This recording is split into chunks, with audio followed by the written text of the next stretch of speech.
All right, let's tackle a huge one today, the history of Russia. We're talking about a story that stretches over 1,000 years and across 11 time zones. It's this incredible narrative of constant, dramatic, and often really violent reinvention. The state itself has been torn down and completely rebuilt time and time again. And this is what's so fascinating, through all of that chaos, a few key ideas have always stuck around. The need for a powerful central government, that drive to control a massive, unforgiving territory, and a very, very complicated relationship with the world beyond its border. So to make sense of this epic journey, think of this timeline as our map. It shows the major forms the Russian state has taken. We're going to start way back with the medieval Kievan Rus, which is actually the ancestor of 3 modern nations. Then we'll watch it morph into the Tsardom of Russia, and then expand into the colossal Russian Empire. From there, we'll see the world-shaking birth of the Soviet Union, and finally, it will land in the modern Russian Federation. Each one is its own unique chapter, but they're all part of the same continuous and pretty turbulent story. And here's how we're going to break it all down today. First, we'll look at the origins in Kiev and the surprising rise of Moscow.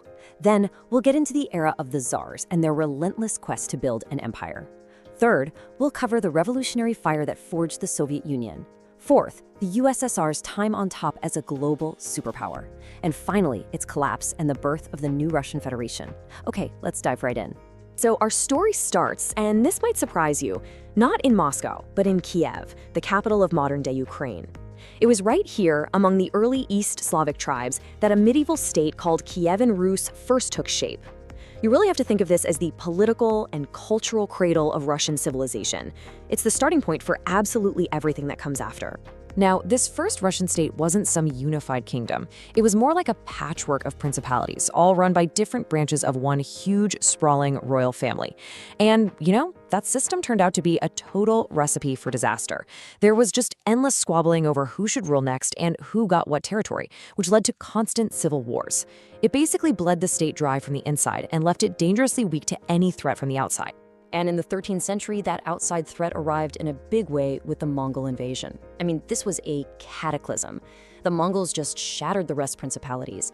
They sacked ancient cities like Kiev so completely that they never really recovered their former glory.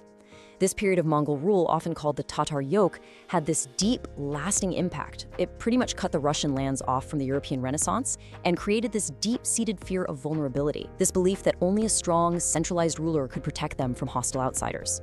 It also created a massive power vacuum, which allowed a once tiny outpost, Moscow, to start its quiet rise to power. And this is where the whole story just pivots. Out of the ashes of Mongol rule, a brand new power starts to emerge. The princes of Moscow, who were once just minor players, start skillfully taking control. They eventually throw off Mongol rule and begin this massive project of building a single, unified, autocratic state. But let me tell you, the path to building an empire was anything but smooth. After Ivan the Terrible, the first ruler to be crowned Tsar, died, Russia didn't just stumble, it completely fell apart. This era, which is very appropriately named the Time of Troubles, was basically a near-death experience for the Russian state. The whole country just descended into total anarchy. A terrible famine between 1601 and 1603 killed maybe a third of the entire population. Civil war ripped the country apart, and foreign powers saw their chance and just swooped in. The Polish-Lithuanian Commonwealth even managed to capture and occupy Moscow. Seriously, Russia was on the verge of being carved up and just disappearing from the map entirely. But out of this existential crisis, a powerful national resistance movement caught fire. A volunteer army, led by a merchant and a prince, managed to kick the foreign invaders out of Moscow. Then, in 1613, a national assembly chose Michael Romanov as the new Tsar. This was the beginning of a dynasty that would rule for 300 years and finish the job of building the Russian Empire. And no, Romanov was more of a game changer than Peter the Great. This guy was a force of nature, just obsessed with dragging Russia kicking and screaming into the modern European age. He created a navy out of literally nothing, completely reshaped the army and government based on Western models, and even built a brand new capital, St. Petersburg, on the Baltic Sea, calling it his window to the West. Then in 1721, he officially proclaimed the Russian Empire, basically announcing to the world that Russia was now a major European power you had to deal with. And wow, look at this table. It just perfectly illustrates the incredible scale of that empire-building project. Under Peter and his successors like Catherine the Great, the empire just kept expanding relentlessly across Siberia, into Central Asia, down towards the Black Sea, and the population, it exploded, growing more than 10 times larger in less than 200 years. This constant drive for more territory, for what they saw as strategic depth, became a defining feature of the Russian state. But here it is. This is the central, fatal flaw of the Russian Empire. You had this glittering, modern, westernized great power on the surface, with a massive army and a fancy court, but it was all built on this totally rotten foundation, the institution of serfdom, which basically treated the huge majority of its people like property, legally tied to the land and to their masters. So that huge contradiction, right? A modernizing state with a medieval society, it basically created a social pressure cooker. And the absolute horror and strain of World War I was the spark that finally blew the lid right off, leading to the complete and total collapse of the Russian Empire. And it all happened so fast, it's stunning. The war just shattered the army and the economy. In February of 1917, food riots in the capital spiraled into a full-blown revolution that just swept away 300 years of Romanov rule. A new provisional government came in and promised democracy, but it couldn't deliver peace or food. This created a power vacuum that a radical group, the Bolsheviks, led by Vladimir Lenin, brilliantly exploited.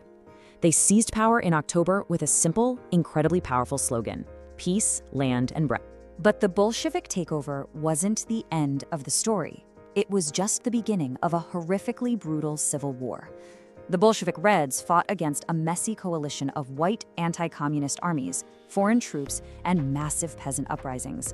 By 1922, the Reds had won, and out of the rubble of the Russian Empire, they built something the world had never seen before: the Union of Soviet Socialist Republics, the first communist state on Earth. And here we go again, another radical transformation.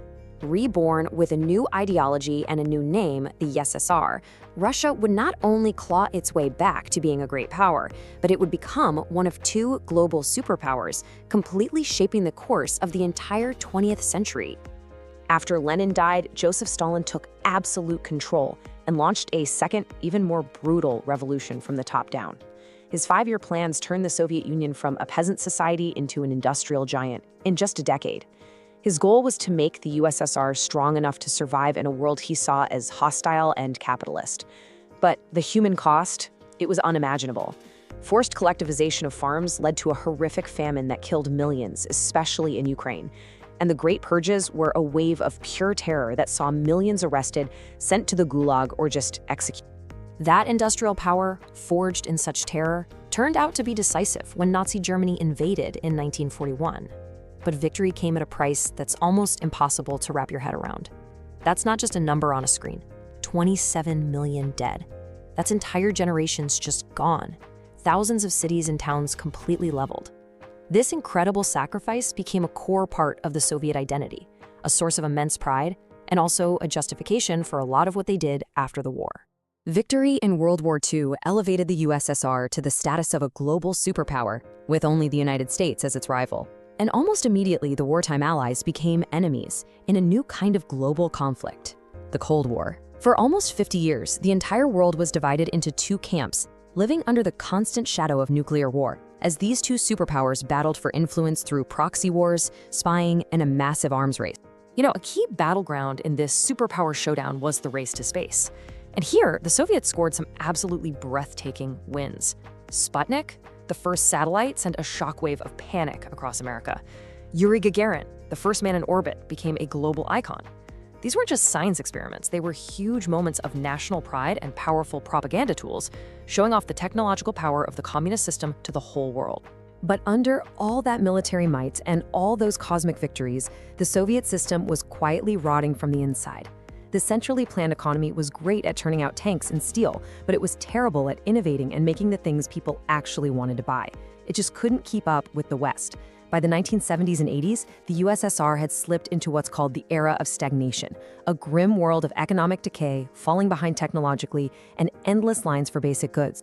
So this internal decay, combined with the constant pressure of the Cold War and rising nationalism in its republics, it all proved to be fatal. In 1991, the Soviet Union just ceased to exist.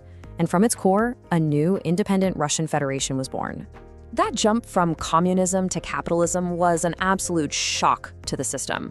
The 1990s became like a new time of troubles. The economic shock therapy, rapidly privatizing state industries, led to hyperinflation, a collapse in living standards, and the rise of a new class of super-rich oligarchs who just snapped up the country's assets for pennies on the dollar. The 2000s, though, saw a pretty dramatic turnaround. Soaring global oil prices fueled a period of economic recovery and growth, which, in a theme we've seen before, allowed the central government to reassert its authority over the nation. And that brings us right up to today. We've journeyed through a history of Kievan princes, all-powerful tsars, Communist Party general secretaries, and now, presidents. Every chapter has been a radical break from the one before it, and yet you can still hear the echoes of a powerful state, an impulse to expand, and that complex relationship with the outside world. Russia's history is this relentless cycle of transformation, often violent. The question, as it always seems to be, is what form the next one will take.